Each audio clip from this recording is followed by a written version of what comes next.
کیا ایسی وجہ ہے کہ مافیا جو ہے کوآپریٹو ہاؤسنگ سوسائٹی والا ان کے خلاف کوئی کارروائی نہیں ہو پاتی ہے؟ کیا ایسی سچویشن کریٹ ہو جاتی ہے کہ جس کی وجہ سے جو رجسٹرار کوآپریٹو ہاؤسنگ سوسائٹی ہے اس کو خاموشی اختیار کرنی پڑتی ہے اور اپنے کیے ہوئے احکامات کو نظر انداز کرنا پڑتا ہے، اس کا فالو نہیں کرنا پڑتا یا فالو نہیں لیتے؟ اس کی کیا بڑی وجہ ہے؟ کیا جو مافیا آتا ہے کوآپریٹو ہاؤسنگ سوسائٹی میں جو ایم سی بنتی ہے، کیا وہ اتنی زیادہ طاقتور ہے یا ان کے پیچھے کوئی اتنی زیادہ طاقتور جو ہے قوتیں موجود ہیں جس کی وجہ سے نہ ڈپٹی کمشنر یعنی کہ رجسٹرار کوآپریٹو ہاؤسنگ سوسائٹی کوئی احکامات دے سکتے ہیں اور ان پہ عمل کروا سکتے ہیں، اور نہ ہی کوئی اس کا متحد جو عملہ ہے جس میں سرکل رجسٹرار ہے یا دیگر انسپیکٹرز وغیرہ ہیں وہ کوئی ایسی کارروائی کر سکتے ہیں؟ میری مراد جو ہے وفاقی دارالحکومت میں انتہائی فیمس کرپشن کے حوالے سے جو سوسائٹی ہے وہ ministry of commerce housing society ہے۔ منسٹری آف کامرس میں اس سے قبل بھی اربوں روپے کی کرپشن کا الزام رہا اور پوری ایم سی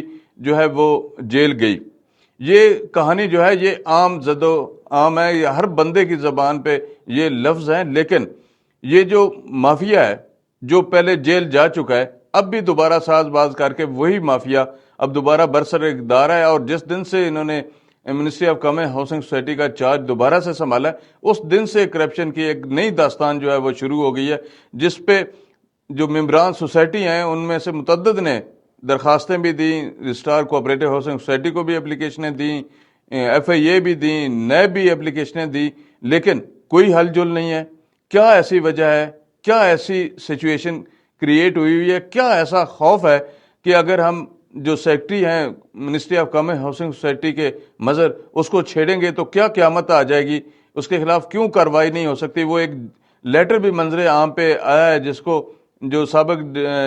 ڈپٹی رجسٹرار ہیں احمد خان انہوں نے دیا تھا، جس کا ریکارڈ ہم بھی کوشش کر رہے ہیں کہ ہمیں مختلف دفاتر سے مل جائے اور ہونا بھی چاہیے، لیکن اس کا ریکارڈ وہاں سے نہیں مل پا رہا، یا اس کی اتنی زیادہ اپروچ ہے، اس کے پیچھے کون ہے سے ایسے جو ہیں طاقتیں ہیں وہ کام کر رہی ہیں جو نہ اداروں کو کام کرنے دیتی ہیں اور نہ جو ممبران ہیں ان کی جمع پونجی کا وہ تحفظ کرنے دیتی ہیں۔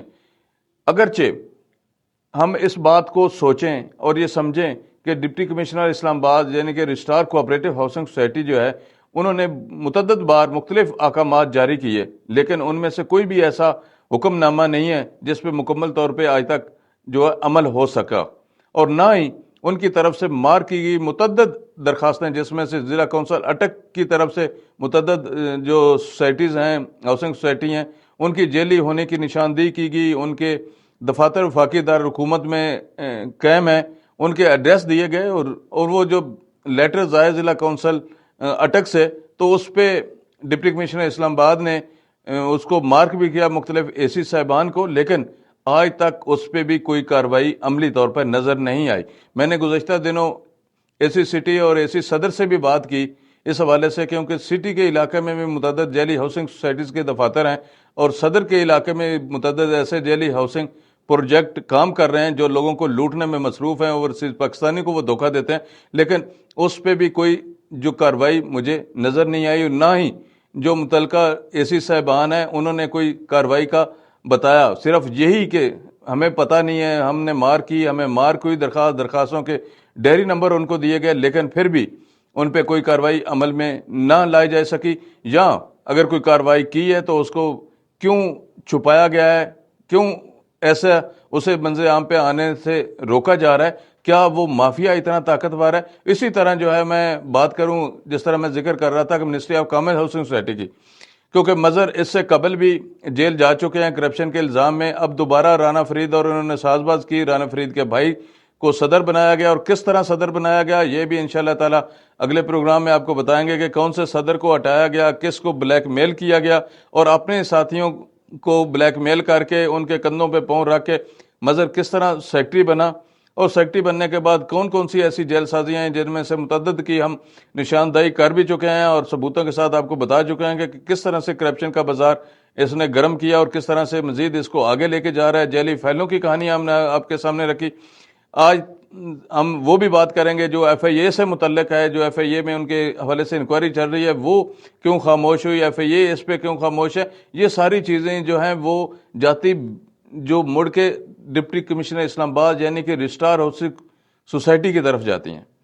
کیونکہ اس کے اختیارات، اس پہ عمل درآمد کا ذمہ دار جو ہے وہ ڈپٹی کمشنر اسلام آباد ہے۔ اگر ڈپٹی کمشنر اسلام آباد صاحب ان ہاؤسنگ سوسائٹی مافیا کے خلاف کوئی آرڈر نہیں کریں گے یا ان کے خلاف کوئی کارروائی عملی طور پہ نہیں کریں گے تو میں نہیں سمجھتا کہ یہ مافیا جو ہے اس کو لگام آئے گی، یہ بے لگام ہی رہے گا، اور اسی طرح سے نہ صرف پاکستانی بلکہ اوورسیز پاکستانی بھی لٹتے رہیں گے۔ اس وقت جو توجہ کی ضرورت ہے وہ ڈپٹی کمشنر اسلام آباد یعنی کہ رجسٹرار ہاؤسنگ سوسائٹی کی توجہ کی ضرورت ہے۔ انہیں یہ دیکھنا چاہیے کہ کون سی ایسی اپلیکیشنز ہیں، کون سی ایسی درخواستیں ہیں جن پہ آج تک عمل درآمد نہیں ہوا، اور ان کو اپنے احکامات کو بھی ایک دفعہ جو ہے نا ضرور دیکھنا چاہیے اور اس طرف دھیان دینا چاہیے کہ ان کے اپنے کیے ہوئے احکامات جو ہیں اس پہ عمل کیوں نہیں ہو پا رہا، اس کی کیا وجہ ہو سکتی ہے، کوئی عدالتی احکامات ہیں یا جو ان کے ماتحت سٹاف ہے وہ ڈپٹی کمشنر اسلام آباد یعنی کہ رجسٹرار ہاؤسنگ سوسائٹی کو چونا لگا رہا ہے، یا ان کو یہ بتا نہیں رہے ہیں کہ کس طرح سے انہوں نے ساز باز کر کے اس معاملے کو آگے چلایا ہوا ہے۔ جو جیلی جس خط کی میں بات کر رہا ہوں، ابھی تک میں جیلی اس کو اس وجہ سے کہہ رہا ہوں کہ اس کا ثبوت ہمیں نہیں مل پا رہا، حالانکہ یہ ساری چیزیں منظر عام پہ ہونی چاہیے، اور یہ نہیں ہو سکتا کہ 17 لوگوں میں سے ایک بندے کو پرمیشن دی جائے اور باقی کو نہ دی جائے۔ میری نظر سے گزشتہ دنوں ایک تصویر گزری جس میں جو فنانس سیکرٹری کے امیدوار ہیں وہ کھڑے ہیں اور جو موجودہ سیکرٹری منسٹری آف کامرس ہیں وہ کھڑے ہیں۔ وہ فنانس سیکرٹری کس طرح سے جو ہے وہ گیم سے آؤٹ ہوئے، کس طرح سے ان پہ اعتراضات لگے، ان کو الیکشن نہیں لڑنے دیا، اور سیکرٹری جو ہاؤسنگ سوسائٹی ہیں کامرس کے ان کو کس طرح سے پرمیشن ملی۔ انشاءاللہ تعالی مزید تفصیلات کے ساتھ اگلے پروگرام میں حاضر ہوں گے، اس وقت تک کے لیے اجازت، تھینک یو۔